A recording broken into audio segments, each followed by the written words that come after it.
Dad over there. We're ready. We're ready. Cut them white legs in there all. Brown head and white legs. How you going?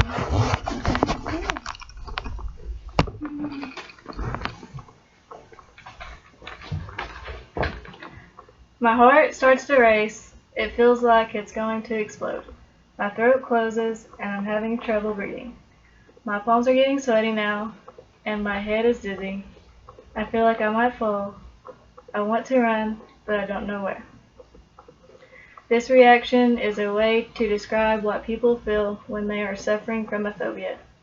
A phobia is an intense, ridiculous amount of fear of something or a situation that is far from what is really could happen. Phobias affect people of all ages. The National Institute of Mental Health has stated that 5.1% to 12.5% of all Americans encounter some sort of phobia. They are the most common psychiatric illness among women of all ages and men over 25. When someone has a phobia, they start to feel panic, dread, or anxious when they are near what they are afraid of, and what they feel relieved when they avoid it. There is a phobia for just about everything, but mental health professions group them into three categories: specific, social, and accurate. The phobia I'm going to discuss is specific phobias. Specific phobias are simple and the most common. More of the U.S. are traveling by plane these days, but that doesn't mean we'll enjoy the trip. A United Airlines jumbo jet hit massive air turbulence over the Pacific, killing one woman and injuring 105 people. A news report like this can be all it takes to have the fear to fly. One of the most common phobias in the world is fear of flying. Aerophobes mainly worry that the plane could crash and they might die. U.S. Air Fearful Flyer program is a great way to overcome aerophobic. Every year, U.S. Airlines offers this program in cities across the U.S. These classes are taught by a clinical social worker and a pilot that help through aviation education, relation techniques, and a short flight. Aerophobia is an unwarranted, irrational, and extreme fear of being on an airplane or any other flying vehicle, such as a helicopter, while in flight. The fear receives more attention than most other phobias because air travel is often difficult for people to avoid, especially in professional contexts, and because the fear is widespread, affecting a significant minority of the population. A fear of flying may prevent a person from going on vacations or visiting family and friends, and it can cripple the career of a business person by preventing him or her from traveling on to work-related business. Commercial air travel continues to cause a significant proportion of the public and some members of the aircrew to feel anxiety. When this anxiety reaches a level that significantly interferes with a person's ability to travel by air, it becomes an aerophobia.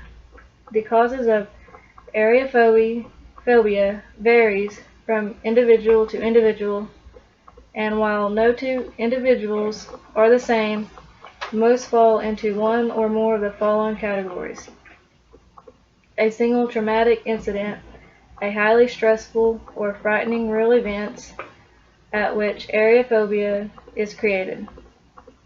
A single traumatic incident is a one-time experience at which there is no such extreme fear even if only for a moment, that the nervous system learns to associate fear to help the individual avoid such situations in the future.